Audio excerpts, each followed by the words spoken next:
like it was. Okay, we're live. Live? Officially managed to get live. You might want to pin that on you. Let's work on this. Let's work on this spreadsheet. I think, man, until folks start coming in. The people need to come. Yeah, ideally. Yeah. Do you need to paste the link in the link chat? just posted now. So, and yeah, was it something else? Was it? What account are you signed in with? This one. Yeah. So go My Drive. Yeah, must be a different one. Oh, maybe it's Whiskey Cove or something. Yes, I think it is. Hey, what's going on, everybody? Welcome. Sorry for all the technical difficulties. It's been a while, a couple of minutes. I had everything set up on Streamlabs. I don't know if you're familiar with what that is, but yeah, absolutely failed upon the start of things. So not great, that's for sure. I blame Google. Picture and voice coming through okay. If you can give us a bit of a thumbs up in the channel, I'd appreciate that very much. And then I think what I'm going to do is I'm going to pull up here some of the lists that we have for the lottery, which I had already as well, and it just kind of died. Was not a good start here. We'll get there. We'll get there. Definitely get there. But it's nice to see. I'm sure everyone's got a glass of bourbon. Yeah, you know, things could be a lot worse, right, than just sitting and drinking whiskey. That's for sure.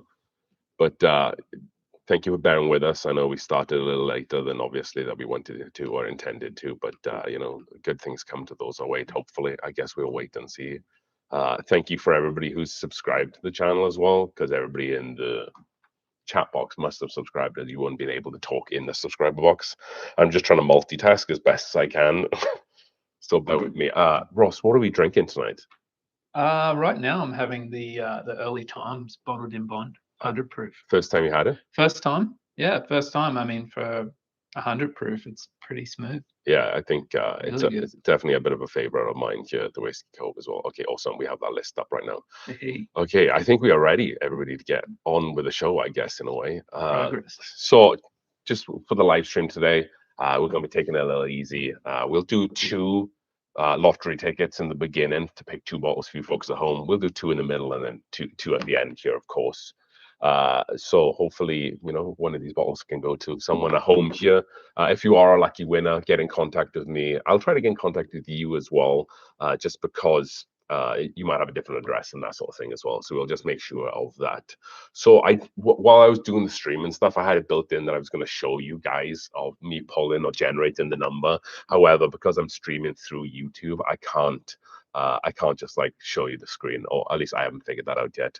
So you'll just have to take my word. That's why I'm here. I'll keep an eye on him. Keeping me honest. So if you are a long-time subscriber of the channel, you might recognize Ross, the Thunder from Down Under. Yeah, he's my brother-in-law, and you were wearing actually the same jumper. I made sure. Same from jumper. When we did the video last me. Christmas.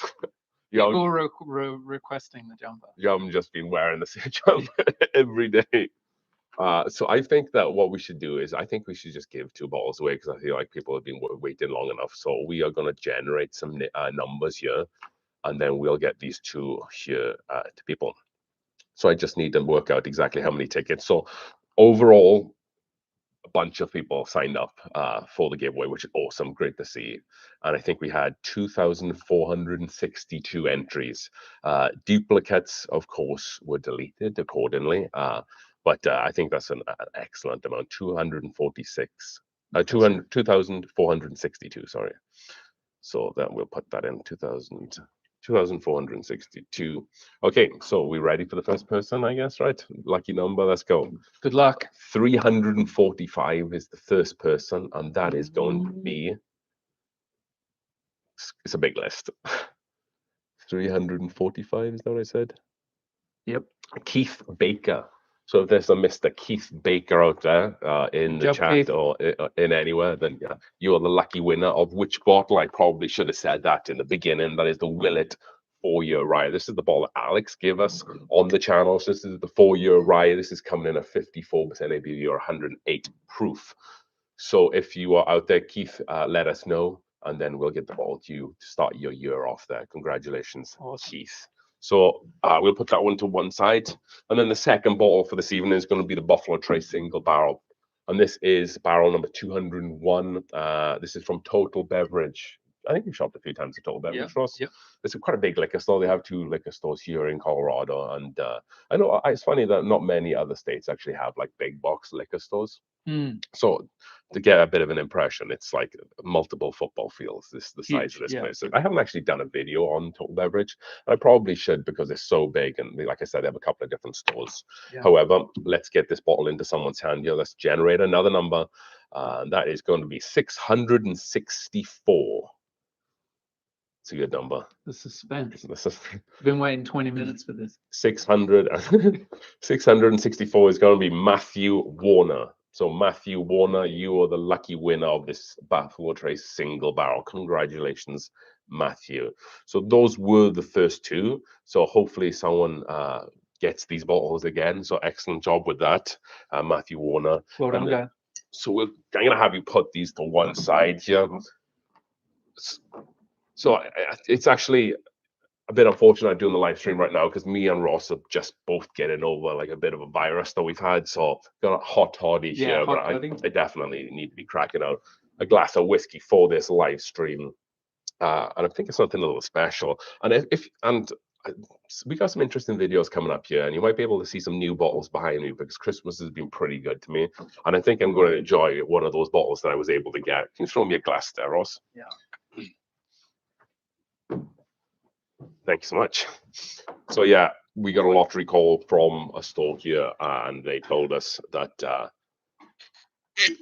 we were awesome to get this year. This is the William Larue Weller from 2023. Super happy that I was able to get a pretty special pour. This is 66.8% ABV or 133.6. Grab a glass from behind there, Ross, and pour a little bit in there as well. So this is a whiskey that I've been looking for a long time. I think we did like a unicorn video on the channel of like whiskeys was that from you? You might want to get a clean glass. I got a clean one. I think it's probably one of my kids eating peanut butter or something. So yeah, I did a whiskey video of to try to get one of these bottles, like unicorn bottles, and this was definitely right at the top of my list. For obvious reasons, William Larue Weller is a fantastic whiskey there as well. So we have a few notes here, kind of like a little bit of a loose kind of rigid. No, loose and rigid doesn't make sense. So I have it's live, anything can happen, right?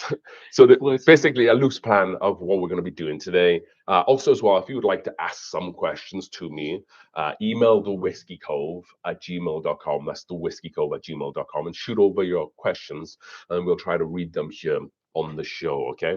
So what am I drinking tonight? This is that William Larue Weller. I've already done a review on this bottle of whiskey, and it's definitely not a review you want to miss. And I kind of blinded it as well with some other bottles. So I blinded this with a Weller Full Proof, and I can't remember what the other one was. Oh, and the Maker's Mark Cellar Aged I blinded it with. And let's just say it did very well. You'd never guessed it was that ABV. It's definitely cleaning out my sinuses a little bit, so I appreciate that. How do we know our number? I only received a receipt from. I wish I don't include a number. So basically, how I know the numbers for the lottery, Dave, is that I just took them all from the order that they came in, and then I exported that into a Google sheet. So all the duplicates were taken out, and then I pasted into a Google Doc sheet, so then I can just look at the number that corresponds to the number we generate.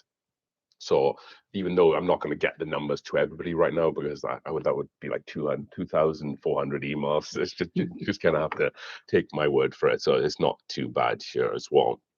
With that being said, don't forget to send your questions over to TheWhiskeyCove@gmail.com. Hopefully you have a bit of a better idea of how that draw is going to be and how that's going to take place here. How's your whiskey journey been so far, Ross? I'm going to do a little less talking about this. My whiskey journey? Well, I think last time we saw you was about a year ago. That's true. That's true. I think we did a whiskey show or bourbons for beginners, right? If you recall. Yeah, I've been showing my friend. It was kind of novice till between a 400 and that was one of the videos you did. It was the Old Fitz 8. It was. Yeah. And then I think it was something else I can't remember off the top of my head. Yeah, I got some love in the comments because apparently I went off mouthfeel. which Okay. was a Yeah. decent strategy. Yeah, I think so. Yeah, definitely. So since then, you know what? I've been looking out for your videos on you only need 5 Yeah, birds yeah, it's on your popular. shop. That's Definitely a been popular video super, channel. Like, super helpful. Like hmm I don't obviously have this this sort of setup, so I'm looking at, you know, hmm what's my daily drinker? What are maybe a couple of things to pull out on a special occasion? Yeah. And I'm starting to kind of learn the difference, and I definitely know my flavor profile. Just Okay. butterscotch, you know. Is there any bottles that you feel like you have right now that match your flavor profile? Oh, it's here. Sagamore Spirit. Oh, okay, gotcha. Yeah. Was it the double oaked one? Double oak Yeah, Sagamore that's such Spirit. a phenomenal bottle of whiskey. I struggle not to drink that every day. Yeah, it's such a good bottle of whiskey. It's I think it's MGP sourced, so it's from Indiana. But then I think they get the whiskey and they take it back to the distillery in Maryland, and I think they double cask it. They finish it in a new charred cask. Yep. But for a rye whiskey as well, Yeah. it's not spicy at all. It's so easy to drink. Yep. It's like caramel, butterscotch, Incredible. bananas, like raisins, dates. Actually, last year, because we're not quite in 2024, I won whiskey of the year for the Whiskey Cove. So I know you probably Yeah, already that's knew probably that's why I picked it. No. That's where you picked it up. But no, Yeah, I such a remember good first whiskey. tasting that and thinking, okay, that's the standard. hmm Like, yeah. Well, you know, it's a pretty high standard to set yourself, you know, if you think about it. Yep. Do you have any other bottles you gravitate towards? I think you were looking for that Old Forester Rye recently, right? Oh, well, I tried to get it, but it was sold out. Yeah, because they have Total Where it Wine up was. there, but it was sold out Yeah. at Total Wine in San Yep. Fran. So I ended up grabbing the Wild Turkey 101 rye. So good. hmm Yeah, which was all right. Oh, okay. Probably not going to be my daily. As a daily drinker, I've basically gone for Old Forester, Yeah. 100 proof. Yeah, well, Forester 100 is fantastic. It's like $25. $25 It's a bit of a no-brainer, like, Yep. that's for sure. Where's your microphone in? Down here. Might have to Maybe people can't hear me.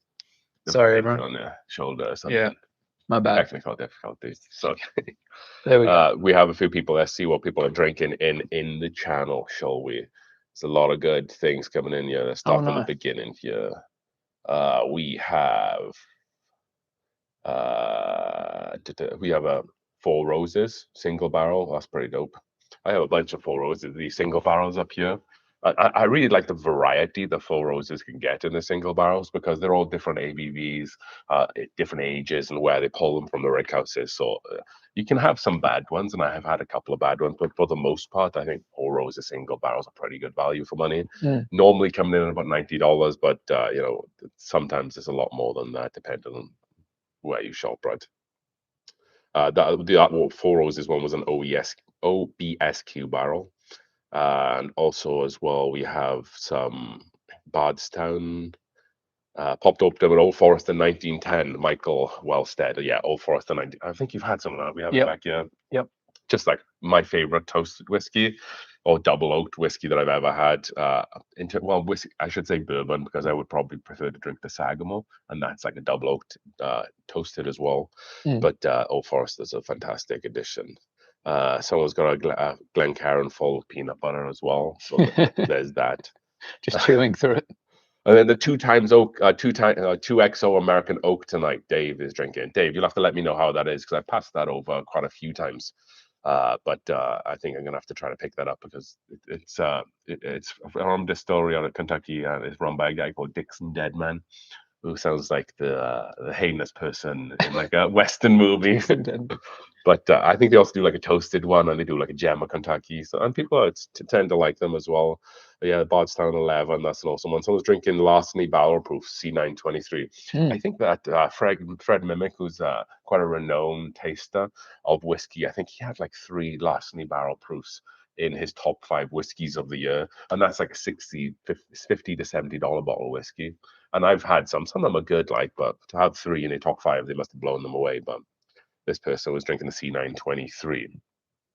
Okay, so also I want to know, folks, with that being said, maybe not in the channel, but send me an email, or maybe you can actually post in the channel. I want to, now that we've hit kind of like a 5,000 subscribers and we're kind of moving on to like the next step here, if you like, I want to know what is some stuff that you like about the channel, or maybe some stuff that we can improve on, because essentially my my setup for this channel is I purchased these Rode mics, which seem to work really good. And they also have the Lavia mic attached to them as well. But I normally just do all my videos through my iPhone. That's the camera that I use. Mhm. And the only reason that I'm not using this tonight, I'm using this depth stack camera, is so I can actually have my phone here just for screw ups like was going on earlier on. So there's that. So let me know, folks. Send me over an email, just comment on the chat. I think I ended about doing just like an episode where I can just like copy and paste that video into like the bio of other videos. So any recommendations, go and comment on this channel. So Mhm. maybe keep an eye out for that there as well. Mm. Love the background. Of course, I love hearing your reviews on blinds. I appreciate that. Yeah, this is a pretty neat setup here. It wasn't Handcrafted by Patrick. yeah, so these woods, some of this wood that you can see, it was from like a barn and some pallets up in the mountains here in Colorado. So we did bring them down to the Whiskey Cove and kind of like nailed them and glued them on. Most of where the Whiskey Cove here was mostly finished in terms of like the drywall, but we definitely put the shelves up. We did new flooring and just kind of redid it. Did a lot of demo here as well. So it has changed a lot. And I think actually if you go over to the Whiskey Cove's website, there's some pictures of the Whiskey Cove in the gallery before we did all this, and it's kind of like night and day. It's completely different. So I thought that was pretty cool.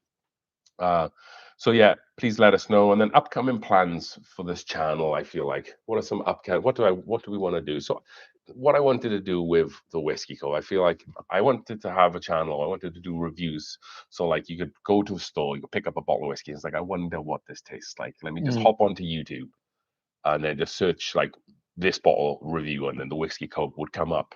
But some of the reviews are they're probably the least watched of the videos on this channel. I guess people just want entertainment, and a lot of the other videos are more entertaining. But I think we'll continue to do reviews and stuff like that as well on the channel, like some lists. And like you saying, your favorite videos, the five Reddit challenge, right? Yeah. I mean, I think I've actually mentioned this to you before. I was like, you know what I'd love is, Patrick's list of, I've got $25 or I want to stick to $25. Mhm. What should I get? Yeah. Like, what am I looking for on the shelf? Like, you can stop me from basically blowing $25 on a average bottle, Yeah. or, maybe I'm looking for something special As a gift for someone, maybe. as a gift, like, what's on Patrick's list or Yeah. what's on the Whiskey Cove's list. I think it would be nice if you would have told me this a couple of weeks ago. 'Cause I could have. Before the channel. I just had an Right idea now. in my head. All right, I had the idea in my head that you could Yeah. like a Christmas shopping list, like Right. this much money. I gotta get some gifts. I gotta restock the bar at home. Like I have this amount. What can I get with that? Yeah. So that we'll save that for next year. Yeah. Although I wonder how many novices like me Mhm. are subscribing to your channel. Maybe that would be interesting to find Yeah. out what are the kind of bourbon demographics Yeah. of your viewers. Yeah, I wonder how you collect that data, right? I think it would just be just like a questionnaire. Google Forms. Google pimping it. But yeah, I really like to do those videos. I like to get out to the Whiskey Cove. I like to go out, and we kind of changed it a little bit with like the 5 Reddit challenge. Yeah, this is such a great whiskey. This is, Wow. and we changed it to well, we didn't change it necessarily. We did it like a different play where it was like I spent $300 at Costco or $300 at Justin's House of Bourbon. How did we do? And albeit I was a little bit disappointed with the $300 I spent at Justin's House of Bourbon, I feel like this place is like a really somewhat well-known place in Kentucky that does a lot of single barrel picks. Yeah. You could say that they're infamous as well in some other areas, but we're not going to get into a little bit of that detail right now. But it was it's just an interesting video for a lot of people because they can resonate with that name. And when people go down to Kentucky, they want to kind of maybe look for something special, like some single barrel picks. We did get, excuse me, we got the barrel seagrass for $90, which is fine. That's a good buy. But we also got the I can't remember the name of what it was. Is the empty bottle around here somewhere? No, it's not. It was like a Nulu. That's what it was. It was the toasted Nulu bourbon. It was 5-year MGP stuff, and it was about $90, and it was a bit of a waste of money, if I'm completely honest. Did you have? That's a good learning. Good learning. It very well. I felt like at this point I shouldn't be wasting money on whiskey because I kind of should know what everything should be at this point. But it was just for a video, but I still felt really bad about it. $90 on something that probably like, and I'll go back to the Old Forester 1910 for $50 just beats it out of the park, But remember some of the other whiskey mistakes, I guess, if you like, and this could also be a good video as well. Your like 2023 highlights.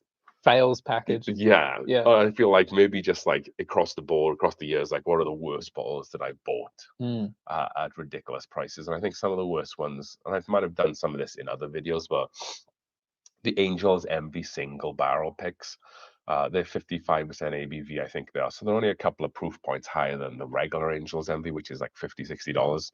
But they charge like $100 for it. And I bought one of those, and this was not good whatsoever. And I think that I think if you're out there and you bought one of those single barrel picks, then you might understand where I'm coming from. For $100, you're better off just getting the base one. The base one's fantastic for like $50, but it just wasn't worth the upgrade. I think like Basil Hayden's 10 years, another one I wasted like $60, $70. But you see that everywhere though. Yeah, well, more so now. Some people actually some places actually keep it a little allocated for whatever reason. But I think it's just like the 10-year age thing. Oh, the 10-year. That can get people really excited about it. But yes, I'm not writing off Basil Hayden's as a whole. A lot of people do disregard them in terms of like their whiskey because it's all lower proof stuff. But I think it's a really good line for people who are just starting to drink whiskey. It's neat specifically because you don't want to go straight to the higher proof, the burnier stuff, the spicier stuff. Where Basil Hayden's is like 40% ABV, 80 proof. Really nice mouthfeel. I really think actually the toasted version, it's like a red orange bottle, is like perfect for entry level folks into whiskey. Do you remember what you first started drinking with whiskey way back when? I can imagine. So I was just about to ask you about this because so the one I see a lot of the time, say up on the top shelf, or I think I actually got as a gift from you. Oh yeah. But probably because you didn't want it. Was Angel's Envy. It was a total wine. Oh, okay. So it was a single barrel pick. Yeah. Total wine pick of Angel's Envy. Well, at least now you know I spent $100. But it's not. It's like I said. It's not that it was bad. It's just it wasn't worth the money. Right. It's the same as just buying like a regular Angel's Envy. You know. And you didn't want to look at it because it just stung too much. That's a problem that I have here in the Whiskey Cove. When I get a bottle that I don't like, I don't want it in the Whiskey Cove so much. I will focus on drinking this bottle just to get it out of here. Or so just give it away. You can do more draws. I can do sample draw, right? You know, worst whiskey. The unlucky person is. So it's like Mr. Irrelevant. Yeah. Mr. Irrelevant. We'll do the last person. They get like a sample of the terrible samples that we have here. There you go. Can you grab me a bottle? It's behind that old Carter, the orange label. Behind that, it's a square bottle. Bring that bad boy out. So this is one of the bottles that I've had for a while. This was on the worst whiskies of the Whiskey Cove for 2022. Oh yeah. And I didn't do a worst whiskey this year because I feel like I didn't want to be like a little bit negative about whiskey in general. I think most people are trying to do good things with whiskey.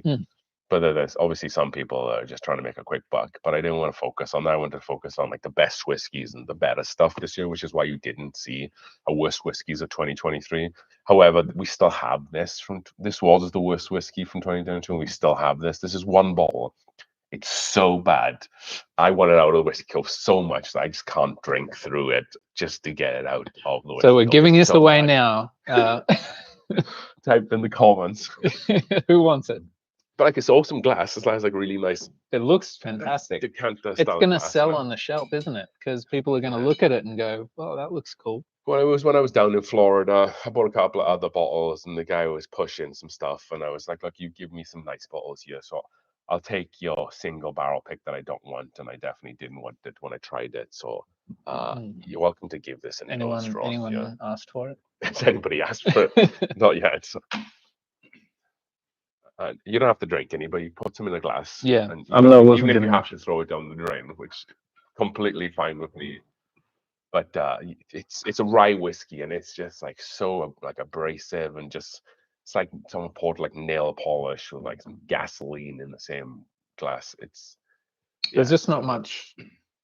Well, it might be a little bit subdued now because the bottle's been open for a few years. But every time we sometimes have like poker nights here in the Whiskey Cove, so like hand that out with the trick hot sauce.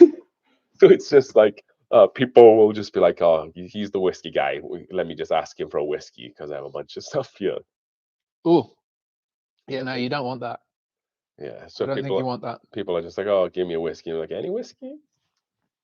Yeah. Yeah, I'd be handing that out. Yeah, it's pretty rough. It's yeah. Bit of lighter fluid. Yeah, it's pretty naughty, that's for sure. But yeah, I think we all have these times where we buy, like, we spend money on whiskey that we probably don't need or want. But you can put that back. We don't. Yeah. We don't need Yeah. to look We at don't that want anymore. that on the channel. Are we getting any questions in there, or We can get rid of that glass. can I throw you some questions? Let's have a look if we have any questions yet. I think it's a way you can bring the stream up on your phone, Probably. unless you're not a subscriber. Look at it. Awkward. And then you can maybe like pull them up, and as we're bouncing stuff off as well, we can do it at the same time. But I think what we'll do is, well, like I said, we'll check the emails as well, because that would be easier to pull them out from there as well. Let's see a few people who we got in tonight. Just give me some shout outs. I like bourbon a lot. Nice to see you. I'm Paul Gross. What's going on, buddy? Janelle Kranz, Mark Montoya, Joe B. What's going on, folks? Welcome to the Whiskey Cove. Welcome to the channel here. Anybody else here? Matt Reed, Jaloe, Duke, Sophia, Lance, Joey, Sophia, Lance. Gonna have to read that. Welcome, guys. Thank you, Kevin. Subscribe. Appreciate it. So I feel like, with that being said, what would I put in an infinity bottle of your choice? Well, first of all, I don't really have an infinity bottle, just because I think, just like I was saying earlier on, like when I have bottles of whiskey, I like to kind of drink through them and then move on to the next one, which is why you generally don't see that many open bottles in the Whiskey Cove. And I think I also did the video about this, and it was just having too many open bottles. I'm not a big fan of having many open bottles, and obviously, since having the Whiskey Cove and being part of the Whiskey Cove, it makes it a little bit more difficult, because I have to do reviews on different things. But we do get a decent amount of people that can come down here, play poker, and help me drink through some stuff. But I do mostly probably have right now. I probably have close to 50 open bottles, maybe about 40 right now. And that's more than I'd like. But like, we like to drink through them, and then we show them on store haul videos as well, which is the one that just dropped today. Which is actually, I think, is what the Nulu was on. But I think I drunk that and posted that I'd finished that off. But I think it's just a good way to show on the Whiskey Cove store haul videos that this is what I'm finishing, and then this is what's coming in. But I think having too many open bottles, yeah, they get aerated a lot. The flavor, I personally feel like the flavor diminishes after about 12 to 18 months of having the whiskey open. So I'm not a big fan of having bottles open for a while. Apart from, obviously, when you get those special bottles, like that Pappy Van Winkle I had open for a while. The George T. Stag is probably about a year old right now. It's just a little bit difficult to drink through fast, some of the special bottles that you have. So moving on to some upcoming videos that we'll be doing in the Whiskey Cove here. Like I said, we had one drop today. That was the Whiskey Store Haul, and that was for like mostly the back end of November, the start of December. So we're actually back a few bottles. I think I've already recorded another store haul video that I'll post at the end of January. And there's also some bottles that I've already got that I'll probably post in February. I like to drip feed a little bit a while, just because there was like a few special bottles, and I feel like if we split them up into videos, I think it'll just be better, more exciting for everybody here. What else we got here? Do you find any questions on there, Ross, by any chance? I've got a special request here Special request from look out. a Sophia. Okay. Not sure if you know her or not. No idea. No idea. Have you ever drank whiskey from a shoe? Have I ever drunk whiskey from a shoe? I can honestly say I've never drunk whiskey from a shoe. That being said, whiskey would probably be a better thing to drink from a shoe, because it would Bit of character. sterilize it. Sterilize it. If you're drinking beer, Higher proof, yeah. or Bailey's from a shoe, for that matter, I'm sure it absorbs and takes on a lot more of that flavor profile. Joey Oliver, are you into American single malts a whole lot? Not really. I feel like the American single malts generally have like a really like corny hay taste to them. I'm thinking, let's have a little look here. I have one back here, which is one I really don't like. This is the High West High Country. I don't know what it is. It just comes off like I've fallen into like some hay. And I've got hair in my mouth and I'm just chewing it. I know it sounds weird, but I don't know what it is with this stuff. I think maybe it's just because it's High West Zone distillate. Because the other ones that I have, like the Stranahans, as you can see back here, we have a couple of the Snowflakes, and then the cast strength one as well. I'm quite partial to some Stranahans, but I think that's probably because I live in Colorado and it's an older Colorado distillery, and you kind of maybe blindsided a little bit by that. But I would say that the Snowflakes behind me here are actually really good. I think as a whole, I think they do some fantastic whiskeys from Stranahans, and I do think the Snowflakes. And if you don't know about the Stranahan Snowflakes, they release them once a year, and there's usually like people lining up at the distillery for like days. Like people will camp out. I think they're about $200 a bottle. Not that I'm aware. I don't know if there's much of a market for them, secondary market, but I feel like that they're still very, very hard to get. What's your takeaway of that? Do you know as much out of it? I think it's been open for a while. Yeah, I guess I just get like a really that hay. hay graininess, and I think I kind of sometimes get that from High West distillate in general. But and instead, this is tasting notes: toasted marshmallow, roasted walnuts, and honeycomb. I get none of those from that. I think you're trying a little bit much there. Some of that cork action, yeah. We got some more questions coming in. Yeah, some good questions Let's actually. fire away. What's going on? Fire them away. Hey, All what's right. going on, iPad? What's going on, man? iPad, big support to the channel. Let's see, man. Nice. So Ian Joyce, what are your favorite whiskey YouTubers? Oh, that's a good question, Yeah. actually. So, so there's quite a few out there. I think you have to appreciate a lot of the work that some of the other big channels do, like SLB Drinks. I've been watching Kurt do his thing down there for a few years now when he was slinging cocktails back there. And he comes across as like a really humble and nice guy. And then also as well, Bourbon Junkies, they kind of cornered the market on kind of like really exciting and fun whiskey reviews where these like two guys come together and they just have great chemistry. Whiskey Tribe as well. That's what we're going for, right? Yeah, We're trying to get that. The Whiskey Tribe was probably the first people that I started watching, just because I think they would be around the longest. I think they've been doing it for a while. I've actually been down to their distillery in Texas that they started from crowdfunding, which is just awesome. But then maybe also a big shout out to some of the other channels that I've been really digging a lot lately. Doc Martinez over at Old Fashioned Ways.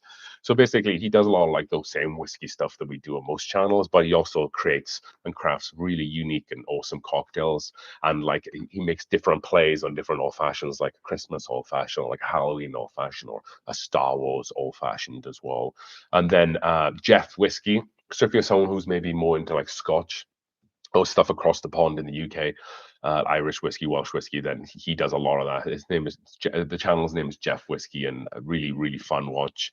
Whiskey Bank as well, who's a pretty good supporter of the channel, comments a lot. He's a really cool guy. He hasn't been around for much, but you should definitely go and check him out as well. He does some really awesome in-depth reviews. And there's probably a bunch of other ones that I'm not really thinking on right now.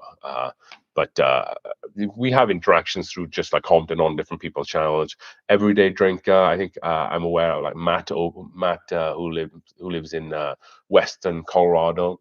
And then also the Average Drinker as well is someone who lives in Colorado. I think she lives south of Denver. But then I haven't really got much time to watch too much whiskey videos anymore, just because I'm either doing content or I have two young kids and a wife that keeps me very busy. So I work obviously full time, so I haven't really got the availability to do as much watching as I am. But I'm definitely inspired by SLB Drinks, Bourbon Junkies, the Whiskey Row as well. David over there definitely inspired me. I watched a lot of David's content at Whiskey Row over during COVID as well. I think that inspired me a lot. A really good question, actually. Yeah. So I think that might lead into Mark Montoya, his question. So are you going to... Do you know any other whiskey channels that you've been watching? I don't dare watch any other channel. No. I didn't know. This was my first, I guess, experience watching like bourbon channels. Yeah, I wasn't really into it. I don't dare do that. Yeah. I respect that. But Mark Montoya, so are you going to cover more scotches in future episodes? So yeah, maybe the other channel Jeff could Whiskey, be Jeff. Yeah, maybe we need to do a collab or something, because I feel like when I started the TheWhiskeyCove, I definitely wanted to do other genres of whiskey, if you like. As you can see, massive fan of Pandarin. We'll get onto them a little bit later. And also Irish whiskey, Japanese whiskey is phenomenal. Like it's just whiskey everywhere right now. Australian whiskey, French whiskey, Argentinian whiskey, you know. But I feel like when I did release, say my first like 20 videos, I released like 2 Scotch/Irish whiskeys there, and they got probably like 10% of the views compared to the other ones. And kind of when you chasing views, maybe I felt like I was at that point that I kind of stepped away from that. And maybe this was a mistake because I kind of maybe didn't pick up any new Scotch fans, and I picked Pandarin catered more towards like American whiskey, bourbon, rye, and whatnot. That maybe I kind of lost that side of it. And I would love to do more Scotch videos, and I probably definitely should. And I tend to say that a lot. The same with Pandarin as well. And the only way that I'm really going to know is if we start pumping out some of those other videos. Like SLB Drinks does some Scotch videos, and they seem to be pretty well received. So maybe I just need to knock them out, be patient with them as well until that Scotch fan base comes in. And I think it will be good for other whiskey drinkers to appreciate like Scotch, Welsh whiskey, and other parts of whiskey from around the world. You know, that's the slogan we have: drinking whiskey one day, one glass at a time from around the world. So but yeah, definitely on my radar, and I think we'll probably put some out in the new year, especially with the Pandarin stuff as well. What about you? Any other fans of any whiskey apart from bourbon and whatnot? Any favorite? Yeah, any favorite whiskeys outside of like bourbon Whiskeys. or rye? You know, actually, you know what? I think a big highlight for me was in 2023 was knowing to order a Penicillin. Hey, there you go. When I found a bartender or a bar that knew what that was. Yes. And if you don't know what Penicillin is, you need to find out. And we actually have how to make a Penicillin whiskey on the channel. Just go over to the channel and go to cocktails, and you'll see it there. Such a phenomenal whiskey, or it's such a phenomenal cocktail. Yeah, so good. That's been great. Did it take you long to find someone who could do it properly?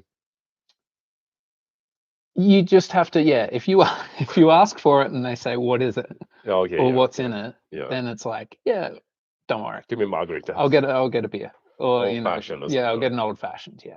But no, it's such a fantastic cocktail. And I've introduced a few people to it as well, which is really cool. That's fun. Yeah, it's such a fun experience. It's great when you can. Could do with one of these the last few days, mate. You know? Yeah, I could have been doing one of those. Yeah. Do you have any more questions? Well, what's interesting, I guess, part of that whiskey journey question was that I started out drinking Scotch, like Scotch whiskey, like thinking that single malts were like the, the pinnacle of drinks. The Johnny Walker Reds. Like, or Macallan. 12-year. Well, I can imagine in Australia it's probably much like it was in the UK. Growing up, and not that I was like growing up as a teenager slamming liquor and whiskey, but with the only bourbon you could get, and I do that because Jim Beam was one bourbon, and then Jack Daniels, which depends who you ask is and isn't a bourbon. I think it's both a Tennessee whiskey and a bourbon, but they were the only two things. And it was just everything else was Scotch then, mostly at that point. Same in Australia. Glenmorangie and Glenlivet and that sort of stuff. Like like if you were being a bit fancy, you'd get a like a Glenfiddich. Oh yeah, Glenfiddich, a Glenfiddich 12 or 15 or something like 12 that. or something. I think they have an 18 as well, which is really good. But American bourbon. You grow up in Australia thinking Jim Beam that's what bourbon is, and you think, well, I don't really like that. For good reason, though, right? But then you realize, wow, there's all this, like, there's a bourbon out there that literally tastes like butterscotch and like syrup. Incredible. Pancakes, waffles, and syrup and whatnot. So, I think you're going to have to park those two questions, mate, because I do think it's time. Another draw for 2 bottles. Ross, I'm going to let you pick which bottles we should pull at this one. I'm going to let you pick the first one. So just to let you know, we have Early Times Bottled in Bond, the Brown 411, Old Forester barrel strength single barrel, Weller 107 OWA, and then each Taylor left at this point. Well, let's go with the Weller. Awesome. So we do this. Only because I think I got this one for you. I think you might have. You or Sophia, right? We sometimes get sent on bourbon runs for Patrick. In California. In California, So Weller 107 OWA. Maybe potentially maybe the duel over this whole evening. So this is going to be a pretty big one, I think.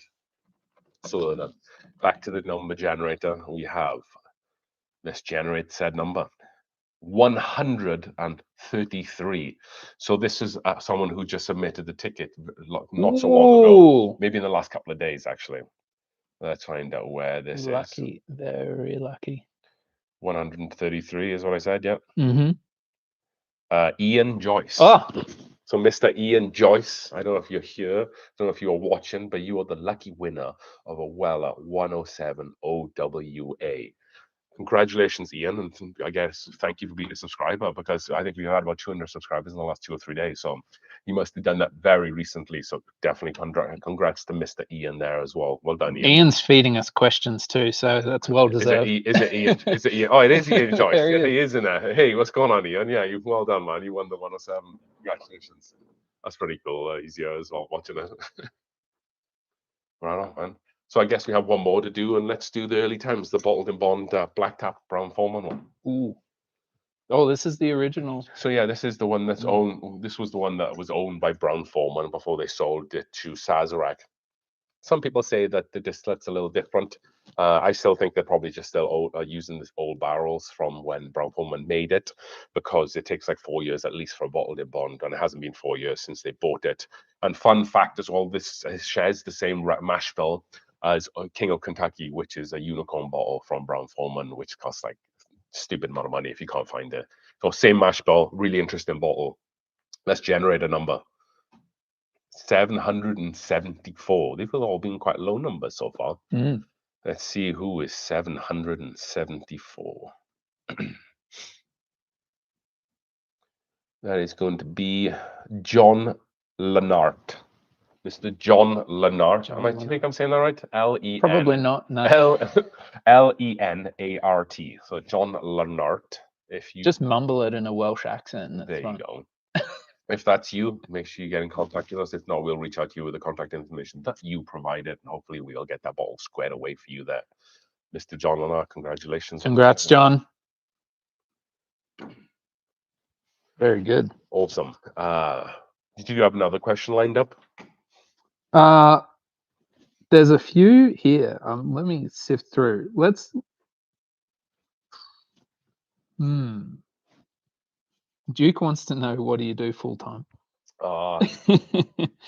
We can skip that one. Yeah, let's just skip that. What is Ross's next time? What is JL asks? What's Ross's current favorite? I think we just covered that. The Sagamore Spirit Double Oak. Yeah. Get it if you see it. Just get it. It's I think incredible. You might still be able to pick it up in Costco if you have a Costco membership, like $55, which is just insanity in terms of value for money. So yeah, Ian's on fire. He's got one question. Current unicorns you've never had? Current unicorns that I've never had. Well, we were lucky enough to get one. William Larue Weller, but obviously I've had that. Old Forester Birthday Bourbon is one that just keeps evading me. It is harder to find like allocated, highly allocated whiskey bottle, but not as hard as like Pappy or like William Larue Weller. And I guess it just keeps evading me for whatever reason. Not sure what the distribution is like that in Colorado, but just a struggle one that I've already to try to find. And another one is obviously King of Kentucky, because you can only get that in Kentucky as well. So that would be really nice, because Brown Foreman, I really do like the Brown Foreman palette. What else? Oh yeah, John J. Bowman Cask Strength as well. The one we just talked about in the whiskeys to look out for one. Where, by the way, I think the whiskeys to look out for video, if you haven't checked that out, you can enter a competition over at the Bowman Distillery's website, which starts, I believe, January 4th, to potentially win a John J. Bowman Cask Strength. And that's a lottery that they do. But you do have to go to Virginia to go to the distillery to pick it up. So they make a holiday out or a vacation out of it.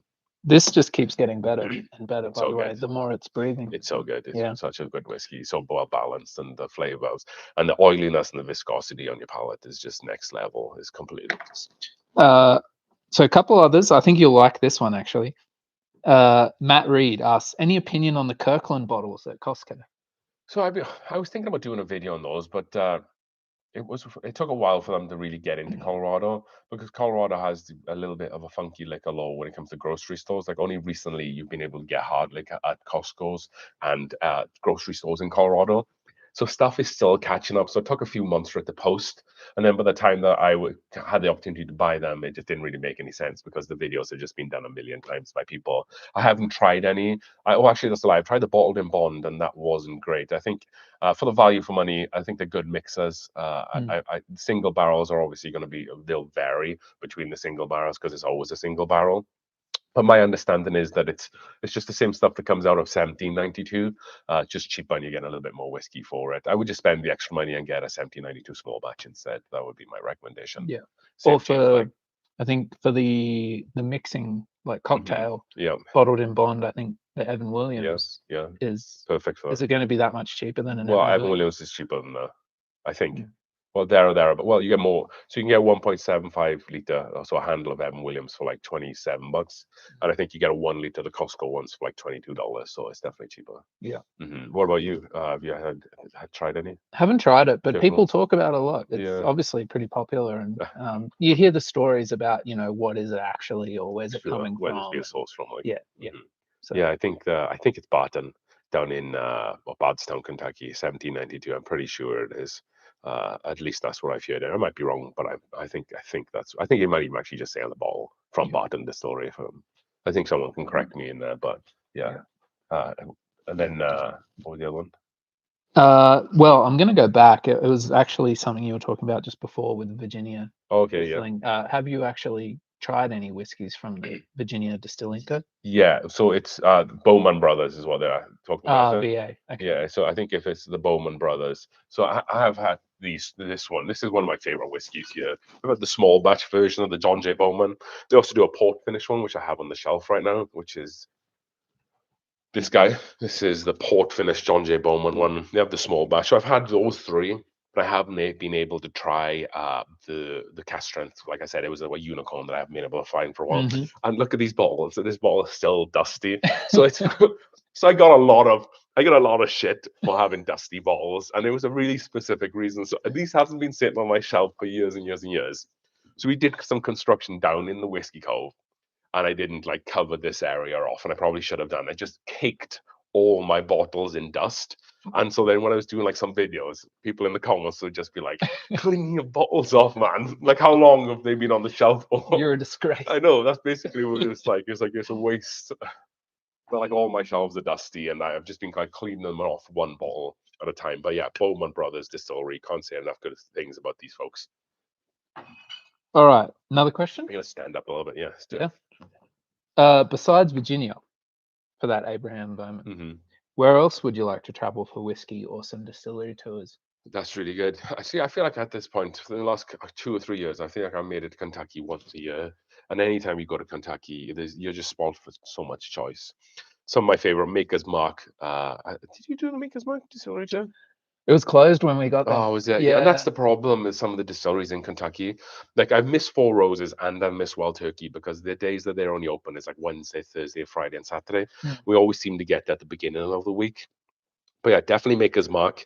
Definitely Buffalo Trace as well. That's pretty cool. Heaven Hill is a pretty good one to go to. But I like outside of Kentucky, which I feel like is what this person was going with this question. We go to High West a lot as well.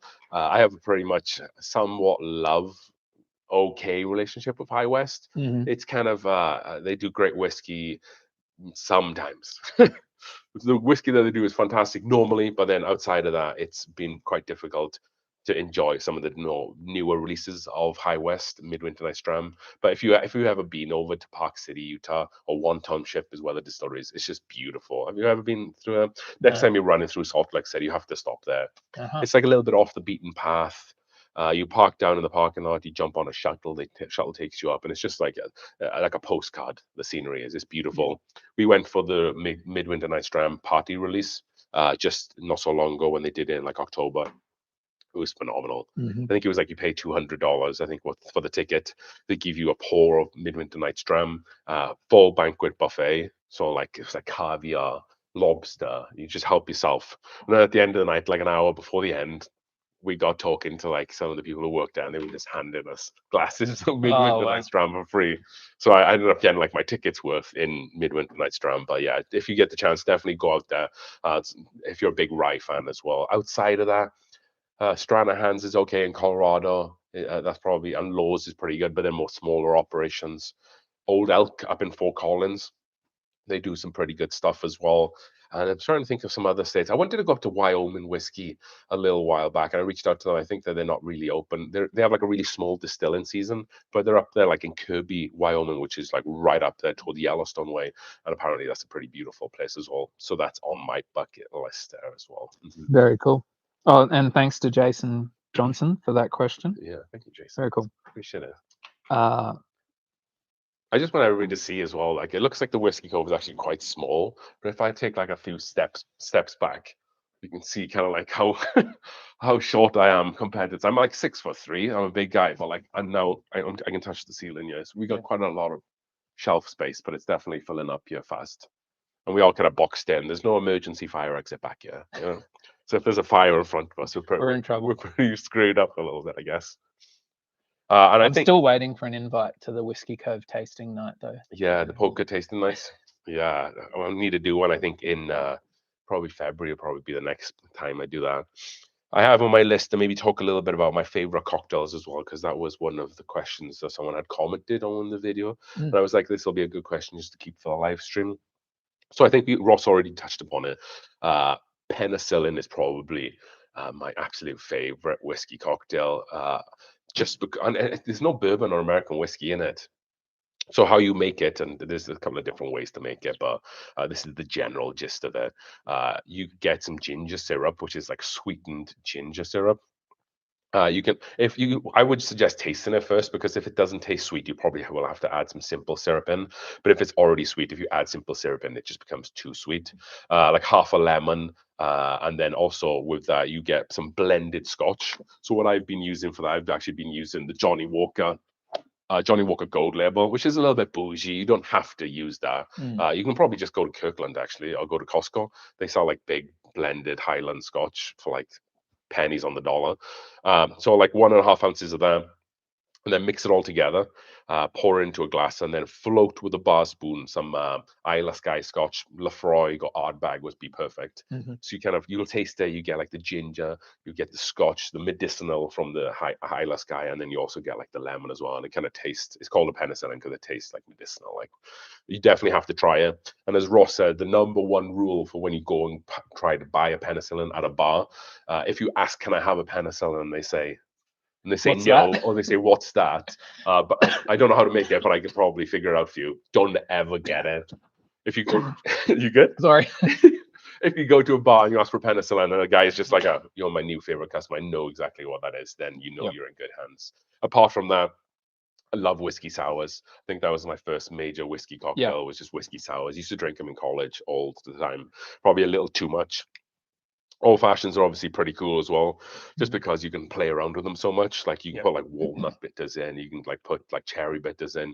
It's kind of like one cocktail, but like multiple hundreds of different ways you can just tailor it to like your own cocktail. Bourbon smash is pretty good as well. Mint juleps, if you're ever, we're on that Kentucky Derby time. I'm very seasonal. I think I've said this on the channel before with what I drink and my cocktails. Like around Kentucky Derby, I'm such a sucker for capitalism and marketing. Like I just drink mint juleps, like because that's what they do down there. It's so stupid, I know, but like I said, I'm very seasonal with my drinking. KC Woods is saying here they're really loving paper planes at the moment. Paper planes. Yeah, so I think that it's got a bit of bourbon in it. But I'll have Paper to planes cocktail. Yeah, paper Never plane heard of cocktail. that. So my wife actually doesn't mind those. She Oh, really? prefers really it's much sweeter Okay, cocktail. yeah. Let me pull So up. it's like a little bit more of a sweeter, like fruitier forward cocktail. I guess. Yeah. Find out it. So if they can't do an aviation, Okay. like they might not have creme de violette, Mm-hmm. she'll go for a paper plane. Paper plane. That sounds Here we go. pretty funky. Like, oh, you're looking at KC can probably post the Ross ingredients is for us. looking Here we at. go. Bourbon, Aperol, Oh, there you go. Amaro Nino, and a bit of lemon juice. Fresh lemon. I don't know. Amaro Nino, is that like some sort of Italian liqueur or something like that? Yeah, it's almost like an aperitif. Okay. So you Yeah, actually Aperol. Amaro, when you buy a bottle of Amaro, they send you some cocktail suggestions, Oh, right on. and they'll say go half or 1-to-1 Mhm. Amaro with a rye whiskey, Oh, right. and I forget what they call it, but it's not bad. Yeah, It's- that's pretty yeah, cool. nice after dinner type cocktail. Yeah, I'm gonna have to keep an eye out for that. And same with the aviation as well. Like, what about you? Is there anything specific that you would gravitate towards outside of penicillin? Whiskey sour, Yeah, just it's just the sourness so and good. the like the body of it, like the viscosity, especially if they make it with egg whites as well. Yeah. Yeah, it's pretty special. What else was the one? Oh, and a Manhattan as well. I will have a Manhattan from time to time. Yeah. The wife doesn't like it at all, but I think like if you do a good Manhattan and you have someone who knows how to mix them properly and really chill it down, basically the idea with a Manhattan is that when you mix it, it's like equal parts vermouth and like rye or bourbon you can use. You use a chill glass, and then you try not to touch the glass and you keep spinning it around with ice. And the idea is to chill it down so much that it just doesn't taste, you can't really taste like the burniness of the alcohol as you drink it. But some people, if they're in a rush, they're just slinging drinks together. It's going to be a little bit more to the room temperature and it can come a little bit more bitter there. And like a nice dark maraschino cherry should take it off then as well. Mark, I'm with you. Old fashions with rye whiskey. Yeah, I think there's something to be had about the rye whiskies, right? With the old fashions. Very cool. There are a couple of nice distilleries in NC, but without national distribution. So I had a whiskey not so long ago from, I can't remember the name of the place. It was out in Utah though, but they had sourced from North Carolina, and it was great. It reminded me of like Old Forester actually, which is really cool. But I couldn't find where they sourced it from. But it was really really good. So it said at least like aged like at least 5 years. So it must be one of the older distilleries out there. But if you know which one that might be, let me know because I'd really like to try more of this stuff. Like I said, it tastes a little bit more like Old Forester, a little yeasty there as well. I think you owe Robert a. Hey, what's going on, Robert? How you doing, boss? Big fan of mint juleps. Oh, there you go. Yeah. Did you ever crack into the High West double rye rum finish I sent you? No, I did not. And I tell you We've what, got a live tasting. yeah. Let me see if I can find that, Robert, first, because I have about 25 of these picks, and I need to get into them more. And I think I'm saying that a lot about all of my whiskeys so far. So I'm just going to read them out, actually, which ones I have as I go through them. So I have a Rendezvous Rye finished in brandy. I have a double rye finished in vermouth, old Yippee-ki-yay vermouth barrels. And then just a regular vermouth one, Syria, rum barrel. Rob, it was the PA Fine Wine and Spirits one wasn't it, if I remember correctly? So this is it. This is a live review. It'd be funny if it's terrible. Yeah, this is it. Robert's letting you off the hook. But don't sweat it. Yeah, PA, that's one. So this is barrel number 24,694. Barrel type is rum barrel, and then finish time is 8 months. Good pop. Good pop. I feel like you need to get a Good bunch start. of it. I'm running out of glasses. You're gonna have to rinse I'm up. just shoving whiskey over you, mate. Is But this this is what the physician suggested, right? there you go. Bit of bourbon after. Yeah, you know, a virus. bit of whiskey to clean out the chest and stuff like that. Yep. Burn it to death. So I have another rum one here, but this is a Sagamore rum, which I really like. So, and this kind of reminds me a little bit of the nose there. The rum is kind of like more of like an older, like aged British Navy rum that you can get. It's like more classic rums notes as opposed to like spiced rum. You know, like Morgan spiced rum actually has like a little bit more like a spicy note to it. Mm-hmm. This is more of like that candy cane sort of note. Yeah, this is phenomenal notes in this, Robert. I think you also get that typical double rye notes that you get from High West, kind of like that clovey aniseedy type note there as well. It's a good taste. I'll make sure we got a few more glasses prepped. I know we're running out that bad. Probably should have seen this coming. Yeah. We're not smashing drinks, but, you know, just sampling around a little bit. Rob, I think that's really great, man. I think probably sitting there around, what, $50, I can imagine. That's why I like these High West double rye picks so much. You get like so much value for money. You get like a great double rye whiskey, which is blended from like, I think like from like 3 years up until like 8 years. And then you get like an 8 month or a 10 or 12 month, or in some cases like a 4 year finish on something really specific, like a rum, a wine barrel. And all of them are pretty unique and different. So High West keep these prices low. I know that you put them up lately, so please stop doing that. I would greatly appreciate it if you didn't. I wasn't gonna have to switch more to Sagamore stuff. But yeah, really good, awesome, Rob. Sorry it took me like 6, 7 months to try it, but Wow. it's really hard to do a review on something like this because it doesn't speak to the masses. Maybe if I did like a High West double rye review with multiple different ones in general, or just like a blind taste test, I think that would be a little bit more fun, a little bit better. Why do you have so many High Wests? Like, what's? I think that's just like I said, man. I think the value for money is just pretty cool. I think if you're paying $55, which I'd never really pay more than $55 for these picks, you're just getting a whole lot of value, and it's so fun, so much fun playing around between the different like recipes and the different finishes. And like you have someone come down into the Whiskey Cove, and they're like, I don't really drink whiskey, but like I'm quite partial to a little bit of brandy every now and again, or like I like a Grenache whiskey. Well, I got the fucking bottle. Excuse my language. I got the bottle for you. I got the brandy finished High West bottle, or I have a Grenache finished one, and maybe they can draw some parallels, or that will be a good whiskey for them to try.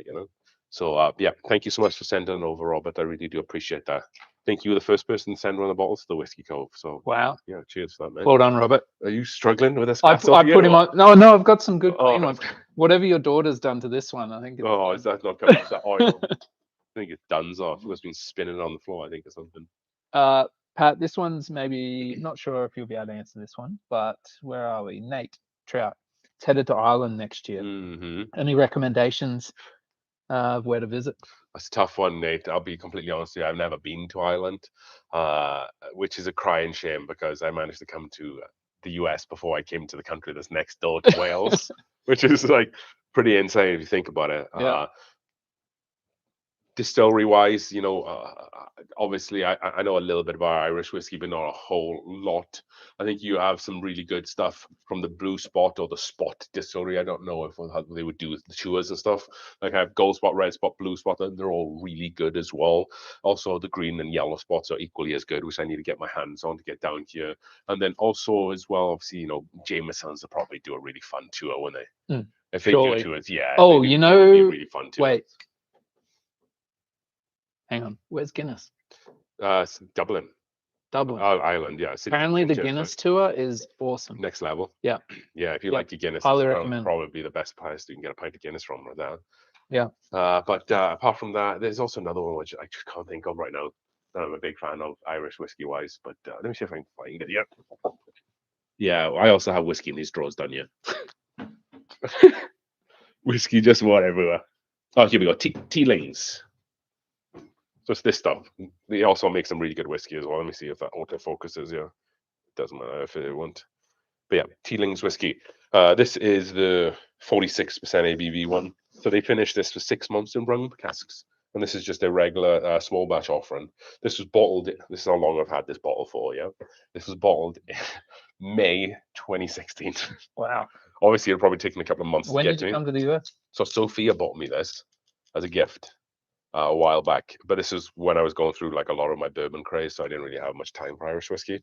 But yeah, got to get into this at some point of night, which isn't today. I like the iPad suggestion. We could do speed reviews. Speed reviews. No more than 2 minutes each. Yeah, there you go. Maybe power through. Do this as some shorts. What do you think about the High West? Oh, let me.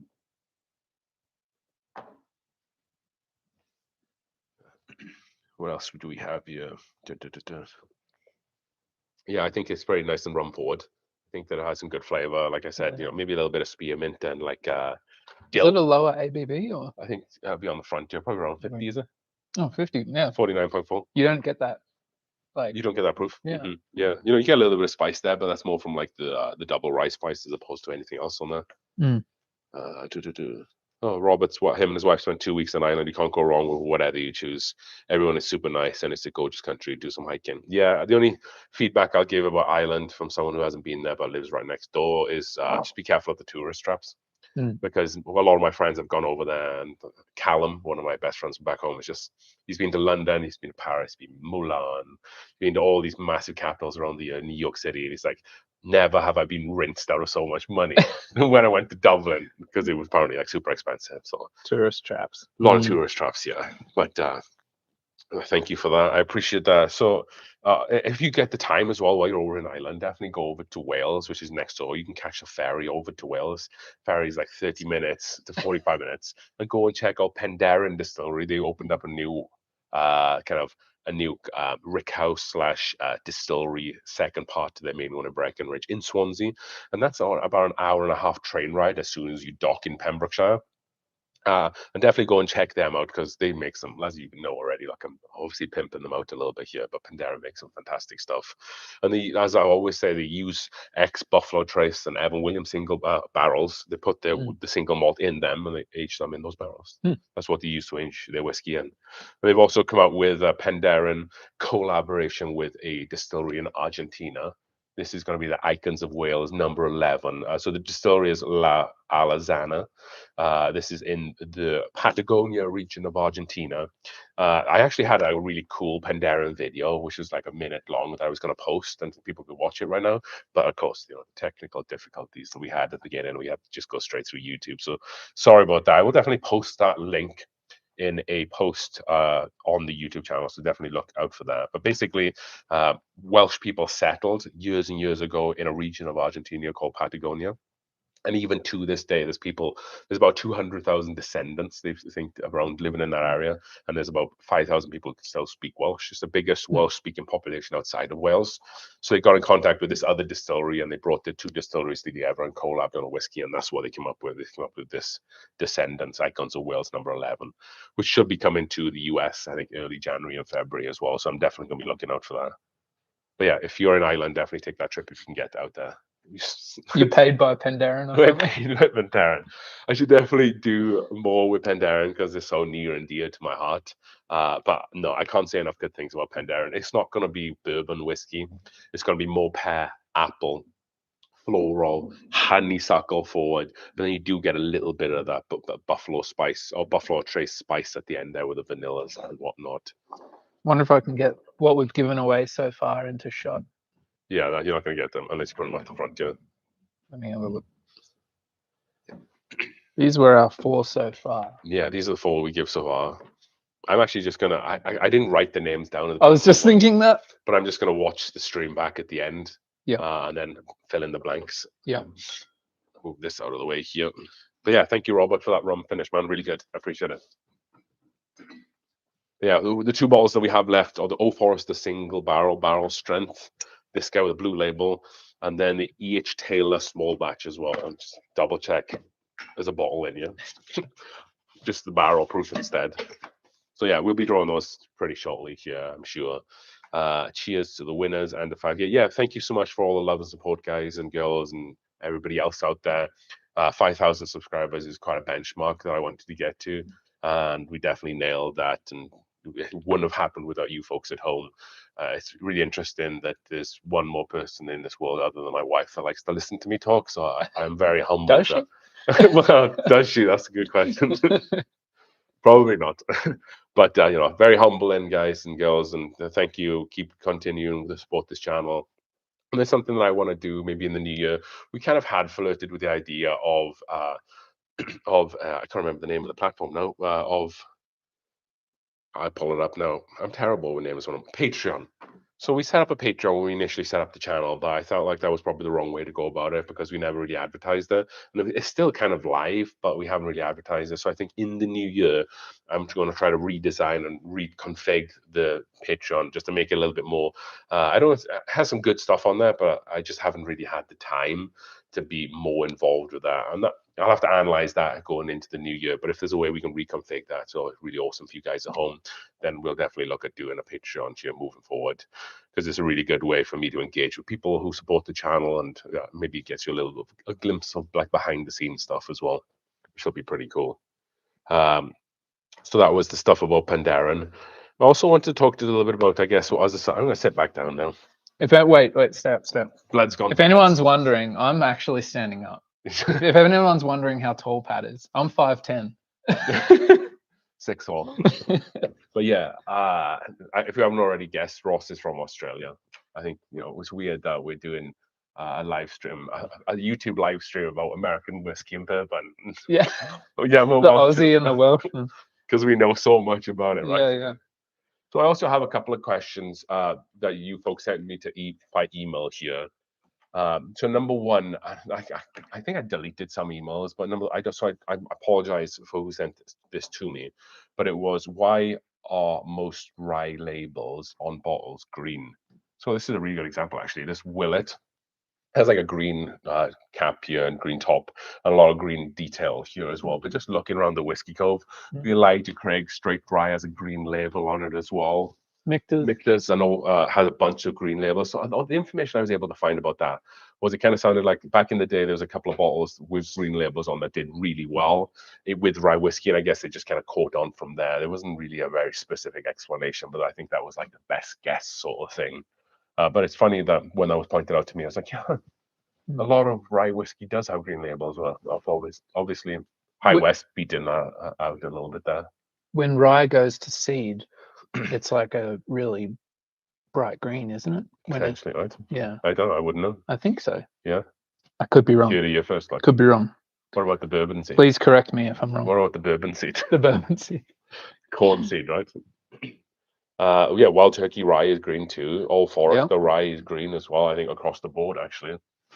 Oh, the rye 100 is green. The Old Forester Barrel Strength rye is green. It's crazy when you think about it. That's the label that we kind of fell on, but I wasn't able to find the specifics behind it. But it just kind of sounded like there was a few in the back in the day that just so happened to have a green label, and it kind of just caught on from there.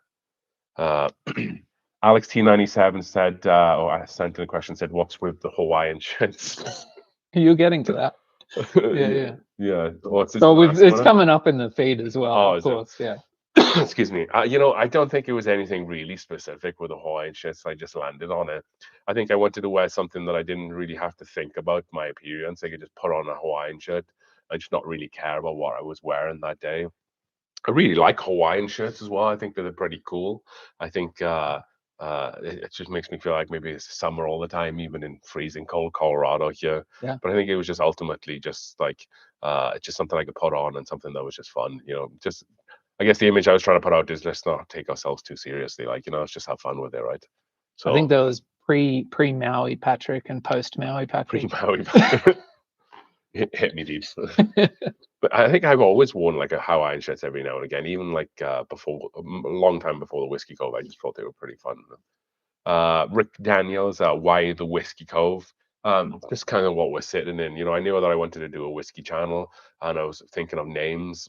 And I kind of was just like, yeah, this looks pretty cool. This, kind of looks like a cove in a way, You're down on the beach and you're rummaging around, messing around as a kid, and you like go into like a little cave or like a little cove. And this kind of reminded me a little bit about that. So that's kind of where the name came from. And it sounded cool because I wanted whiskey to be like the whiskey something is what I wanted. And it just made sense to do the cove. Not sure what would happen if I moved house. Would have to build a cove or something like that, Bring the cove with you. Yeah. Just pull out the drywall, pull it all out of this. Yeah. And then West Ham, how long have you been into whiskey for? So Brent, Patrick did build the cove himself. Yeah. So the design you see here, like is it octagon, like half octagon design? Or maybe more than that, is basically what is upstairs on the main level here is like a bay window. And I guess they just carried it down with the slabs all the way down to the basement. So it was kind of framed like that as it was. So I just kind of needed just to use that as a guide and build around it. Otherwise, it just wouldn't have made sense, because each to the right of me are just concrete slabs. So I think this maybe was going to be designed as like for like a bathroom or something, maybe because it has like a sink here, so I had the stuff ready to be mudded in for a bathroom. But the smart person who initially bought this house decided that that's not what they wanted. So I appreciate that. Thank you for doing that, because it definitely helped with the Whiskey Cove. And then going back to West very Ham. Organic. Yeah, it was very organic. It just kind of worked out, which is really good. West Ham asked how long I've been into whiskey. Just kind of when I guess I started drinking beer as you normally do. It's a little different in the UK than it is in America, and it might be like this in Australia as well. The legal drinking age is 18 years old in the UK. It's 21 in America, but the culture is that you kind of start drinking. I sound like an alcoholic saying this, but you kind of start drinking around 16 years old. You're legally allowed in the UK, and they might have changed now, but it was at the time that you could go out with someone who was over 21 years old, and you could go to a bar or a restaurant, and you could, as long as you were eating food, you were allowed one glass of cider or ale. Couldn't have lager, couldn't have spirits, but you could have one of those each. Hmm. And you could do that when you were from 16 years old. But then as soon as you hit 18, you can do it. You can do that a lot anyway. But in the UK, they never really asked for ID that much. I can back that up. Never. When I came to the US and everybody was asking for my ID, I was like, "What's going on here?" Like, Yeah. But in the UK, it's just like a rite of passage. Like the people who ask you for ID, who don't ask you for ID, did the same thing when you were a kid going out. So I think after that phase had gone, when I was drinking beer, going probably about 20, 21 years old, I got like a part-time job, like a restaurant, and then people were drinking whiskey. I was like, that's pretty neat, and I just kind of got into it. Got in through it from like Jack and Coke in the beginning, Jim Beam and Coke, and then started drinking Jim Beam neat. And it kind of, as soon as I came to the US, I was like, holy hell! I loved Jim Beam growing up because that was the only bourbon I could get.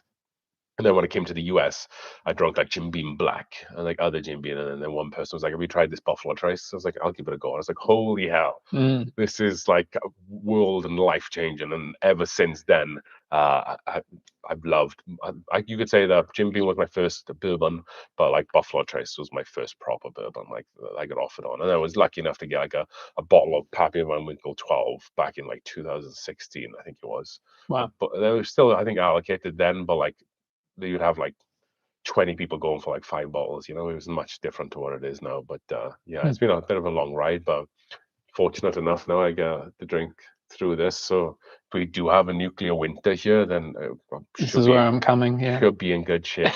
Thank you for those questions, folks. I appreciate that. There's a couple more we might get through towards the end here.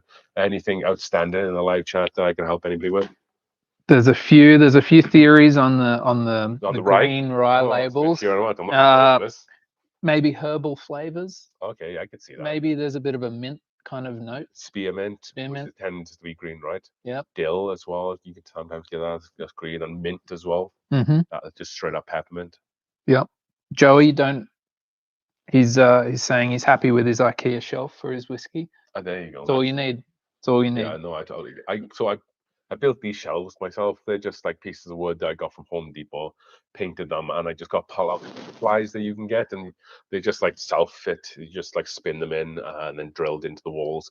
I tried to hit a lot of the studs, but the stud finder I had was fucking terrible. So I ended up missing a lot of the studs, which is why you might see some of the brackets on the shelves, because I was like, I need to reinforce this just in case. But yeah, it was all built as well, which is pretty cool. But IKEA shelves work. Just make sure you get them in on the stud, because there's nothing I hate more than seeing photographs of people's shelves that are just like, I've seen some rough ones in the past, man, of people posting these pictures on Facebook where like a shelf was collapsed and broke like $10,000 worth of whiskeys.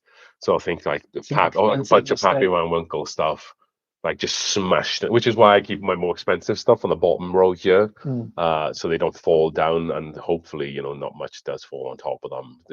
But we'll see. I'm quite comfortable with my shelves. That's a good point. I should keep my bourbon on the floor in San Francisco. There you go. Well, yeah, especially in San Fran. I wouldn't have shelves like these in San Fran. No, I'd have like the metal things that go around the outside.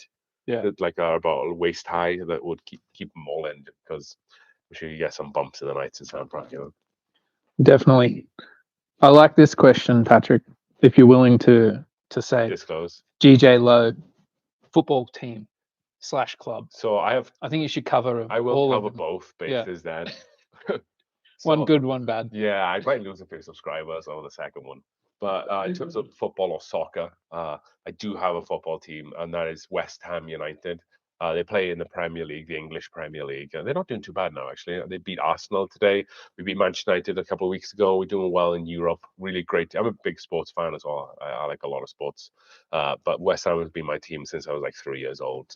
It's just been near and dear to my heart. I've been to the stadium, watched them play. Just love the team. We won our first trophy for like years and years and years last year.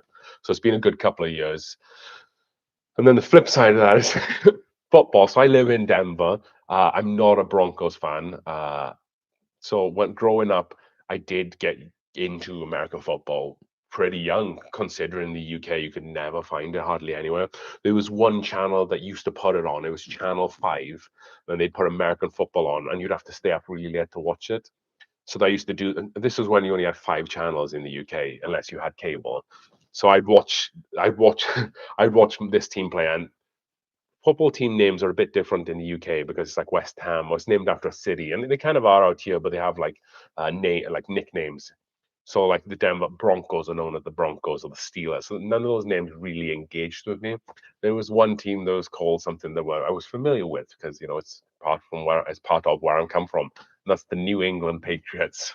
So New England Patriots are my team. Obviously, this year we are not having a good year. I did watch them just recently again play against the Broncos, which was awesome because we beat the Broncos. And I'm gonna do a video of like touring the Whiskey Cove here. Not today, another time, but then you'll see I have quite a few memorabilias of the New England Patriots. And if you want to unsubscribe from me saying that, that's okay too. But I'm a Totally fair. bit of a diehard fan on both of those clubs, New England and West Ham. But really good question though. Thanks, Trasco. Got some Spurs fans. Oh no, not this Yeah. fans. Some Chelsea fan, Adam. Yeah, all London-based fans. Spurs fan, not the Rapids. So I watched the Colorado Rapids a few times, but I think I don't want to. I don't want to disregard the quality of play that they play. But when you come it's like basically watching NFL all your life, and then someone taking you to a high school football game. Or like Canadian football. Canadian football. It's a big step on because I watch probably the best quality football or soccer in the world in the Premier League week in week out, and then come in to watch the Rapids, who by their own means are a good football team and whatnot. But it's just really hard to like enjoy that level of football. That's all. I still go watch them from time to time, but it's usually if it's like a derby match or something like that. No, I bet you the Rapids fans have better chance than NFL. What and then instead of the Patriots, like let's go. All right, yeah, Broncos. Let's go. So I think I've been to Colorado. When I went to the Colorado Rapids game against Salt Lake City, they had quite a few fans like singing different songs as well. But looks like Dix is a great stadium. Yeah, I think it's awesome. They built it on I think it was like the old Rocky Mountain Arsenal site. So don't go eating anything from the floor around there because I think that's why I used to test like a lot of chemical weapons. Bit of lead back in the day. Got some Packers fans in the house. I like bourbon. I was a Pats fan. Hey, go Pats, man! And then some Steelers as well. So yeah, that's pretty cool. I think that time of year now where football is in full swing, we'll be coming up with the playoffs here soon, and then also cup competitions in the soccer world as well. Pretty dope. What about you? Prediction for the Super Bowl? For me, yeah. I think if Ravens are going to get there, not because they got the best record runner. I think it's going to be Ravens against the 49ers. I think that's where it's going to be. I think Eagles are slowing down a lot.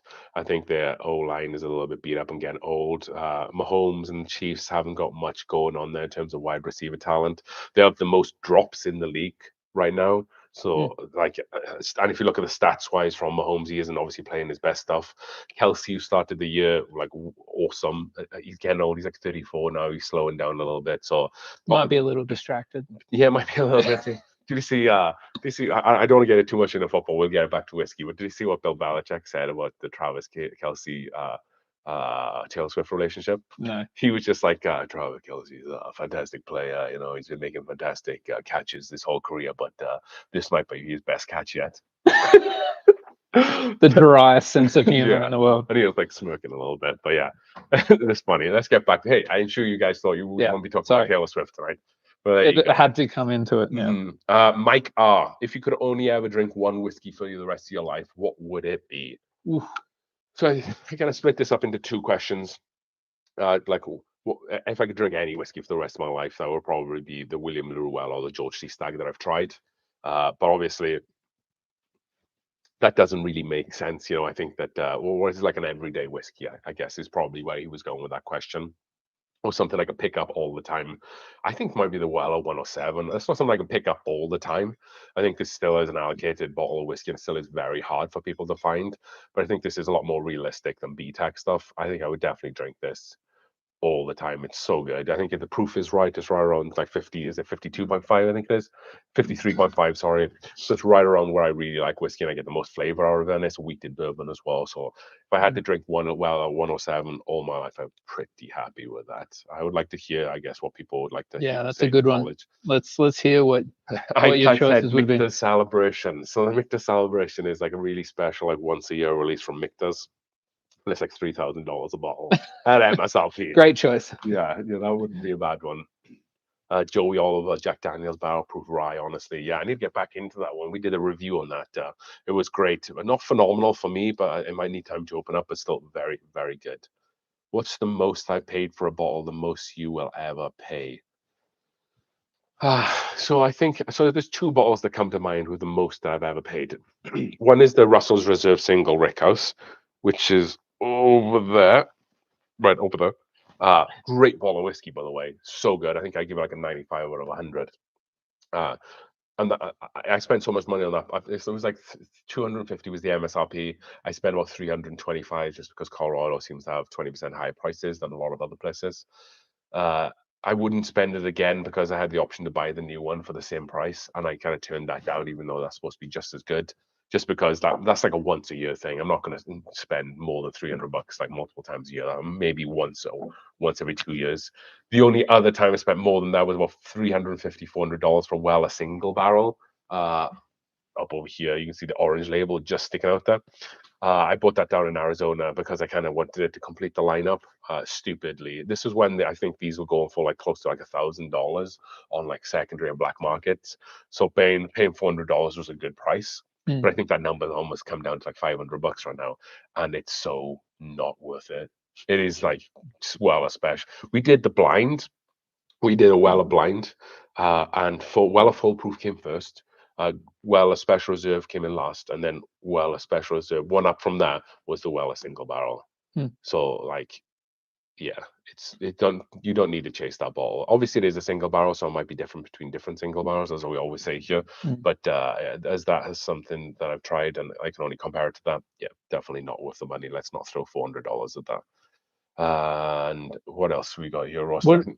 Well, just on that, Yeah. why do you think so? A distillery like Weller that's just making some fantastic whiskies. Why do you think they missed the mark on some of them? Do you think that's a palate thing, or is that a? So I think they only probably missed the mark on that one for me personally. Mm. I think the Weller Special Reserve is $25, and I think it's a really good entry level wheated bourbon, like Maker's Mark. I think that it hits exactly the right spot of what it should. But I think that the Weller single barrel is MSRP is about $50, $60. So what's happened is that even though Weller are putting out a product where they think is accurately priced for the whiskey that's been put in there, they don't have any control of like how people interpret it through like secondary market and stuff. So they have no control over like the $500, $600, $700, $800 that people want to pay for it. Right. It's still only a $50, $60 bottle at the end of the day, you know? Right. That being said, all the rest of the Wellers are probably got the same price and they're all so much better. But maybe it's just that single barrel just completely missed the mark for me at that one time. What about you? I know that your bourbon knowledge is not extensive, which is completely fine right now. But is there any one whiskey that springs to mind apart from that Sagamore Double Oak, because you've used that like twice today? I know. I'm just coming. That's my answer to everything. Sagamore Double Oak, which is a fantastic answer, by the way. Yeah, I like GJ Lowe's answer actually to that question. Just I haven't tasted enough different whiskeys to make a call yet. That's probably where I'm at. Like I probably haven't tasted everything. Mark Montoya, I'm sorry, mate, go ahead. I was just gonna say, I mean, the one that I'm drinking now, just the Old Forester. Yeah. Like just something nice and like sweet, butterscotchy, not gonna break the bank. Yeah. Yeah. Yeah, and I think it's something to be said about not breaking the bank for good whiskey. I think obviously, the fun part about drinking whiskey is like going out there and maybe just buying a bottle that you know nothing about. Like rolling the dice can be quite fun sometimes. I don't do that as much as I used to, but it's when you find a bottle of whiskey like Old Forester 100 that's just like $20, $25, and it's you can go to it any day of the week and just pick it up and it's like, this is great tasting whiskey. There's something to be said for that, definitely. And like Wild Turkey 101, Buffalo Trace, they all kind of fall into that category as well. Early times Malden Bond as well. What is my favorite Jack Daniel's product? So it probably is the Jack Daniel's 10, I feel like right now. There has been some special releases like toasted maple finish rye, which I tasted better, but like there was just like a one and done release type thing. So I think on the core lineup, I would say the Jack Daniel's 10, then the barrel proof single barrel, and then the rye barrel proof after that. Thank you so much, iPad. You have a nice evening. You take care. Have a good one, man. So I think we should pull. We are a little over I time. think we are a little over time. I feel like you need to pull the last two names and then round this up if that's going to work for everybody here. Have you tried the Duke yet? I have not tried the Duke. I've seen it a few times, but I just haven't pulled the trigger on it. I try not to pull the trigger on whiskey that I don't know too much about, or just generic whiskey right now, unless someone tells me like you need to try this, then I'll go and get it. But let's do this lottery. And what we'll do as well, we'll actually do a third. We won't do a third bottle, but we'll do a third number. And whoever that lands on, I'll send you a bunch of samples as well that may or may not have that terrible whiskey. Some half-open Some bottles. half open. So we have the Old Forester single barrel strength. This is from Argonauts Wine and Liquor in Denver, Colorado. Warehouse K Flow 164.2% ABV. Ooh. Number 1,362. Hey, we got into the We got thousands. into the thousands finally. 1,362. 1,362. Mr. Brian Chester. Mr. Brian Chester, you are the new owner of this Old Forester single barrel strength. Congratulations, Well done, Mr. Brian. Brian Chester. And I don't think it was pretty cool. So all he had to do to get into the draw was buy some WhiskeyCove glasses. Was that or anything off the side? No, nothing at all. This is a completely free. Oh, that would be nice. 2,000 people buying Yeah, glasses, well, that's a lot of glasses. so this was just straight up. This was just needed to be a subscriber, and you just need to submit your entry onto the WhiskeyCove's website. That was it. That was it. That's all we have to do. It's just a bit of a give back to the channel. So then the Beautiful. last one is the H Taylor small batch. Let's generate a number here.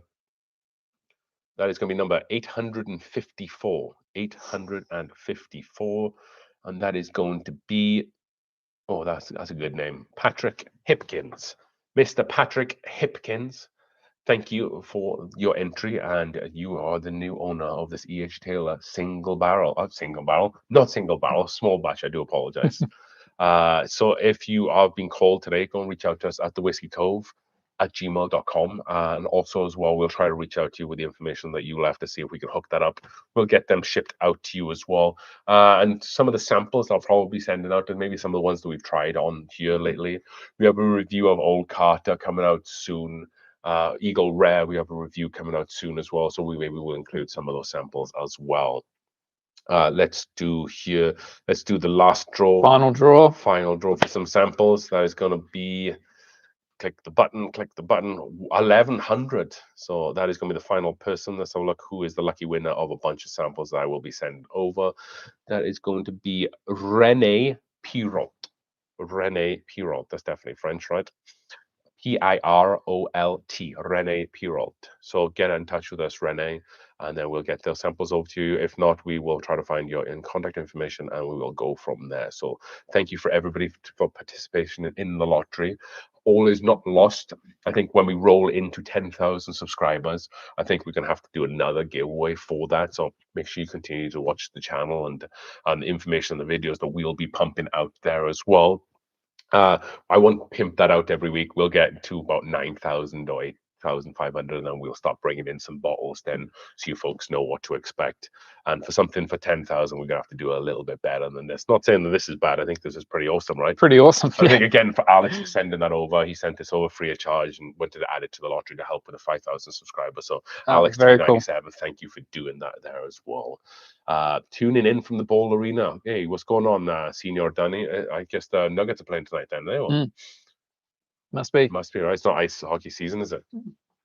But yeah, thank you for joining us, folks. Sorry about the technical stuff that we experienced in the beginning. We will be sure to try to get a little bit more versed with Streamlabs moving forward. However, unless this was, I think this sufficed a little bit, so I don't think this was many issues with this stream apart from the beginning. I think if we can just got the draw done. Yeah, I think if we can just go into this next time, it'll be awesome. We're going to hang out a little bit here, just a little while longer. If there's anything pressing or any specific questions you want me to ask, I'll just ask questions until we're done, and then we'll kind of leave from there then. Okay, folks? Yeah. Joey, what was that place in Denver for the OF? The old Argonauts Wine and Liquor, off of Cove. Argonauts. Yeah, I think that's how you'd say it as an American, right? Argonauts. Like pirates. Argonauts. Yeah, so if you type in Argonauts wine and liquor, they're off of Colfax in Denver, and they dropped it a few months ago. Actually, did I pick up 2 bottles? Yeah, I have another bottle over there, so I picked up 2 bottles, which is really good because they do a lottery. That every single barrel from them you buy, you get an extra entry into the lottery. So I won 2 bottles from them this year, actually, from the lottery. I won the Old Fitzgerald 19 above my head, and then also a bottle that you haven't seen on this channel yet. It's over here, wrapped in a BTAC paper. Oh, You'll have to wait and see what that is, which oh, we'll kind of talk a little bit about here in some upcoming videos. But awesome whiskey store, really good. I haven't done a video there actually. I've talked a lot about them through like the whiskey wheel and stuff that they do. They do a Father's Day whiskey wheel that you go down there, spin the wheel, and like I got a purple Willet from that before. I got a Pandarin Winkle 10 from them before from doing that wheel thing. Such a wow. good way to give back. Like it doesn't cost you any money. You might have to wait around like an hour or two to get spinning, but We yeah, could get a really wheel awesome. in here. Maybe that's what we need to do next time, right? Quick fire questions like, is Penelope Toasted worth a buy at $70? I haven't tried Penelope Toasted. I've tried the Penelope Valencia. I've tried the Penelope Architect. I haven't heard necessarily that anything great or bad about that bottle. I would probably spend, maybe this is hard for me to recommend because I haven't tried the toasted, but just knowing what I know about Penelope, I would probably spend that same money on the Penelope Architect instead. It's like French oak toasted series. I think I just might offer you a little bit more for what you're looking for. Maybe it's just like a classic bourbon, toasted bourbon. Then I guess the only way is just to buy it and find out, or go to a bar, is what we always like to say here. Go over to a bar, your local bar, try and find somewhere that has it, so you can just buy a pour for like whatever they charge you, as long as it's reasonable, and then you can kind of figure it out from there. But I haven't tried it. Would be my question, sadly, mate. Penelope 9 years, great. Support local bars. Yeah, I completely agree with that. We support a lot of local bars around here in Colorado. Like if I have something I can't find I want to taste, I'll definitely go to a local bar and get it as long as it's not too bad there. So let's wrap things up. I think I think we're all done with questions, folks. If there is anything else that you want me to specifically answer, definitely send that over to the email and I'll just converse that way. Also, as well, if you're someone who uses social media, definitely go over to Facebook and look for the Facebook group called Rocky Mountain Whiskey Society. We're coming to about 1,000 members strong in that group, and it's my group, so it's a good way just to converse. I post pictures and like upcoming stuff of all Whiskey Cove, but it's just kind of like a good whiskey community to be a part of. So definitely go and check that out there as well. Any final thoughts here, Ross, before we delve on out? No, this was a pleasure to be a part of, mate. Thank you for including me. Well, thank you for coming, mate. I think it would be a little bit difficult on my own to keep the stream running. I'm just impressed with the engagement on the stream. Like, really cool to see so many people obviously appreciating the channel and interested to know your thoughts, which is cool. Yeah, well, really good to have everybody here tonight. Everybody was here. I really appreciate that. Like I said, thank you for the patience in the beginning. Cheers. Congratulations to everybody who won these bottles. And yes, I will go back and pull out those names because I forgot to write them down. Slight oversight. Like an absolute donut, but we'll get that all sorted out, folks. And like I said, reach out to me if I haven't reached out to you over these bottles. So as we drink through the world's whiskeys, one glass at a time. Cheers, Ross. And this is still the Williams Weller, right? Yeah, you saved yours. Right? I finished mine a long time ago. Have a nice night, folks. Take care.